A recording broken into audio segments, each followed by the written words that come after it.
Because 142 management accounting पढ़ने वाले हैं। ठीक है, सबसे पहले मैनेजमेंट अकाउंटिंग क्या होता है। मैनेजमेंट अकाउंटिंग मतलब एक ऐसा प्रोसेस जिसमें identification, measurement, accumulation, analysis etcetera सारी चीज़ें का डेटा जो मैनेज करते हैं। क्यों, why, because to the profit of the business. In the future profit कमाने के लिए, बिजनेस के लिए हम ये सारी चीज़ें करते हैं। लाइक सारा डेटा जो होता है, जैसे हर काम को सबसे पहले तो बांटा जाता है हर तरीके से, तो उसके अंदर सारी अकाउंटिंग जो आती है उसमें मैनेजमेंट अकाउंटिंग के अंदर सारी चीज़ें आती है। अकाउंटिंग लाइक फाइनेंशियल, अलग चीज़ों जो हमें पता है, कोस्ट अकाउंटिंग, सारी चीज़ें मैनेज अंदर जिसके आते हैं वो मैनेजमेंट अकाउंटिंग कहता है। इसके अंदर वो सारा डाटा होता है जो एज अ ओनर और या मैनेजर जिनको चाहिए होता है। ठीक है, अब क्या objectives of management accounting. Management accounting के ऑब्जेक्टिव्स क्या होते हैं। Helps in planning and formulating managerial process. Management में कोई पॉलिसीज़ लानी है तो उसके लिए जो कोई प्लानिंग और फॉर्मुलेटिंग होती है उसको हेल्प करता है ये सारी चीज़ें। ठीक है, interpretation of financial data available. जो फाइनेंशियल डाटा अवेलेबल है उसको ठीक समय पर, ठीक टाइम पर किसी को चाहिए हो तो उसको देना, इंटरप्रेट करना, वो सारी चीज़ें होती है इसके अंदर। हेल्प करता है डिसीजन मेकिंग में, because you know in the future अब आपको कोई डिसीजन लेना है तो आप डेटा चेक करोगे कि all the things how it works, किस तरह सारी चीज़ें वर्क कर रही है, तो उससे रिलेटेड डिसीजन लेने के लिए, आगे प्लानिंग कोई नया चीज़ लाने के लिए हमें डिसीजन लेना होता है, उसके लिए ये मैनेजमेंट अकाउंटिंग ज़रूरी होती है। हेल्प करती है, help in controlling performance, help करती है जो परफॉर्मेंस जो बढ़िया परफॉर्म कर रहा है, कंट्रोल कर रहा है, उसको भी हेल्प करती है। हेल्प इन ऑर्गेनाइजिंग को एकदम बड़े तरीके से चलाने में भी मदद करती है। अब technique of management accounting. Technique क्या होता है मैनेजमेंट अकाउंटिंग की। फाइनेंशियल प्लानिंग, फाइनेंशियल प्लानिंग एक टेक्निक होती है। Financial statement analyse, financial statement को एनालाइज करना। फंड फ्लो एनालाइज करना, फंड फ्लो जो फंड जो है आ रहा है जा रहा है वो सारी चीज़ों को एनालाइज करने में हेल्प करती है।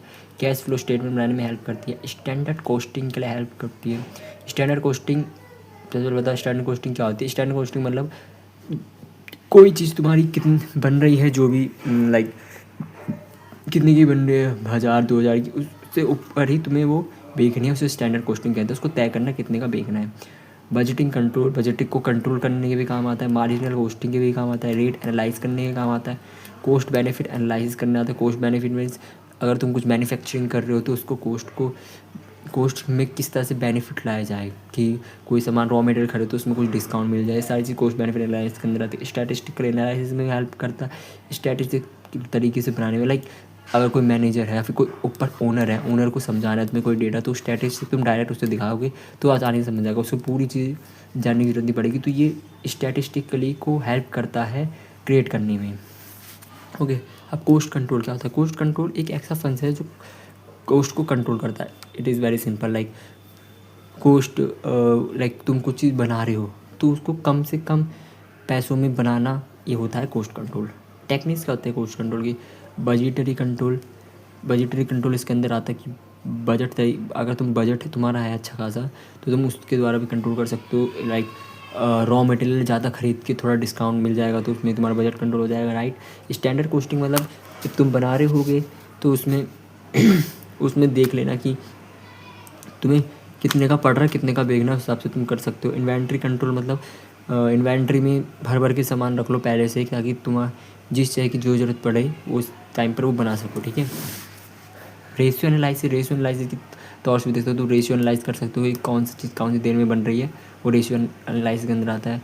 वेरिएंसेस एनालिसिस, वेरिएंसेस एनालिसिस मतलब जैसे कि वेरिएंस एनालिसिस में जैसे कोई सामान तुम बना रहे हो, लाइक तुम कोई सामान बना रहे हो तो उसमें रॉ मटेरियल जो है, लाइक तुम कोई बहुत बड़ा रॉ मटेरियल ला रहे हो कोई बड़ी कंपनी का, वो लगा रहे हो अंदर छोटे छोटे पार्ट में, लेकिन उसको बेचना तुम्हें बाज़ार में महंगा ही महंगा पड़ रहा है, तो तुम्हारा कोई सामान नहीं खरीदेगा। तो कोशिश करो कि तुम चीज़ें भी कम की लो जो कि उतनी ही टाइम पर चले लेकिन कम तुम्हारा कॉस्ट आए। तो ये होता है वैरिएंस एनालिसिस करना। रिजर्व्स और प्रोविजंस क्या होता है। रिजर्व में आता है जनरल पर्पस और प्रोविजंस में आता है डिप्रिसिएशन। रिजर्व मतलब जैसे जनरल पर्पस के लिए तुम जो रिजर्व करके रखते हो वो आता है। प्रोविजन में डिप्रिसिएशन ये सारी ज़्यादा, जैसे कि टाइम टू टाइम डिप्रिसिएशन हमारी चीज़ों में होता है, वो सारी चीज़ें प्रोविजंस के अंदर आती है। ओके, ऐसे इतना इंपॉर्टेंट नहीं है ये। कोस्ट मैनेजमेंट, कोस्ट मैनेजमेंट होता है एनालाइज करना, कंट्रोल द कोस्ट रिपोर्ट। जो कोस्ट रिपोर्ट तुम्हारी हुई है ना कंट्रोल, किस में हुई थी, कोस्ट कंट्रोल में। तो जो कोस्ट जो है कंट्रोल की रिपोर्टें होती हैं उनको एनालाइज करना कोस्ट मैनेजमेंट में आता है, right. Techniques of cost management, techniques क्या होता है कोस्ट मैनेजमेंट, मतलब टाइम मैनेजमेंट। टाइम के द्वारा मैनेज करना, वो सारी चीज़ें इसके अंदर आ जाती है। इन्वेंट्री मैनेजमेंट, इन्वेंट्री में जो भी तुम्हारा सामान है, raw material, like raw material, बना हुआ सामान भी सारी चीज़ें इन्वेंट्री के अंदर आ जाती है, इन्वेंट्री मैनेजमेंट में आती है। आउटसोर्सिंग मतलब जो बाहर की चीज़ें हैं वो सारी चीज़ में आती है। अपडेटेड मार्केट सेंस, मार्केट का ध्यान रखते हुए अपडेट रहना इसमें आता है। कंट्रोल ऑफ हेड काउंट इसमें आता है, मतलब जो हेड हैं, जो बड़े हैं वहाँ के, उनको कंट्रोल में करके रखना, ये सारी टेक्निक्स आती है कॉस्ट मैनेजमेंट के अंदर, ठीक है।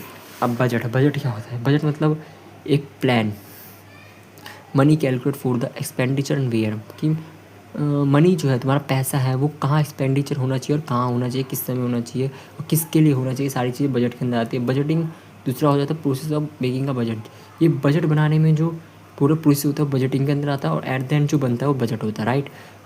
सो बजटिंग में अंदर ये सारी चीज़ आ रही है, किस तरह से बजट बनाया जा रहा है सारा, ये चीज़ इसमें जाएगी, ये चीज़ इसमें जाएगी, पूरी चीज़ लिख ले, ये बजटिंग हुआ। टोटल जो एंड में बना, एट द एंड उसको बजट कहेंगे, राइट। तो ऑब्जेक्टिव्स क्या होते हैं बजटिंग के? कंट्रोल कॉस्ट, इंक्रीज रेवेन्यू और हाई प्रॉफिट। कॉस्ट को ज़्यादा से ज़्यादा कंट्रोल करना, रेवेन्यू को इंक्रीज़ करना और प्रॉफिट ज़्यादा से ज़्यादा प्राप्त करना। रन प्रोडक्शन एक्टिविटीज़, जो भी प्रोडक्शन की एक्टिविटीज़ है उसको रन करना, राइट। रन प्रोडक्शन तो पढ़ के आ रहा हो। कोऑर्डिनेशन बिटवीन फंक्शंस, जो भी सारे फंक्शंस हो रहे हैं कंपनी में, ये नहीं कोई भी एम्प्लॉय कोई सा अदर फंक्शन कर रहा हो, all the functions are doing by the employees, it's related to business revenue, okay. Targets actions होना चाहिए, जो हमारा टारगेट है, व्हाट इज़ योर टारगेट, तो तुम्हें पता होना चाहिए, उसी के रिलेटेड एक्शंस होने चाहिए। Financial position predict, financial position पता करना, ये इसके अंदर आता है बजटिंग के अंदर। इससे बजटिंग के फ़ायदे भी होते हैं, बजटिंग तुम सही से बना के रहोगे तो उससे तुम्हारी फाइनेंशियल पोजीशन पता चलेगी कि आगे जाके तुम प्रेडिक्ट कर सकते हो तुम्हारी फाइनेंशियल पोजीशन किधर होगी, राइट। स्टैंडर्ड कॉस्टिंग में बताया टेक्निक करना कंपेयर टू एक्चुअल कॉस्ट, मतलब जो तुम्हारी कॉस्ट है एक्चुअल कॉस्ट उसको कंपेयर करना किससे, प्रॉफिटेबल जो कॉस्ट है उससे स्टैंडिंग कॉस्टिंग कहते हैं। डायरेक्ट मटेरियल कॉस्ट वेरिएशन का होता है know the cost but the end output loss is different, so difference called direct material cost variation, ठीक है। मीन्स तुम्हारी जो कॉस्ट लगी है, राइट, उसमें जो एंडिंग, जैसे तुमने कोई बजट में तुमने कॉस्ट बना दी कि ये सामान बनाने में इतनी कॉस्ट लगेगी, बट एंड की आउटपुट कॉस्ट जो है वो ज़्यादा आ रही है, तो उसको आउटपुट कॉस्ट को माइनस कर देना कॉस्ट से, ये होता है डायरेक्ट मटेरियल कॉस्ट वेरिएशन, उसे कहते हैं, राइट। ये कम ज़्यादा होती रहती है, ठीक है।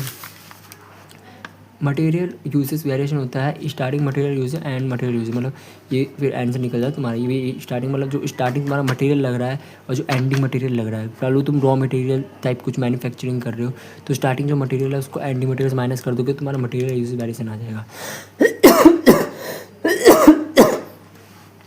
डायरेक्ट लेबर वेरिएशन होता है कि स्टार्टिंग में जितनी लेबर लगी है और एंडिंग में जितनी ज़्यादा लग रही है उसको माइनस कर देंगे तो डायरेक्ट लेबर वेरिएशन आ जाएगा। लाइक तुमने 4 स्टार्टिंग किए थे बनाने से, लेकिन एंडिंग 5 हुई, तुम्हारा 1 आ जाएगा डायरेक्ट लेबर वेरिएंस।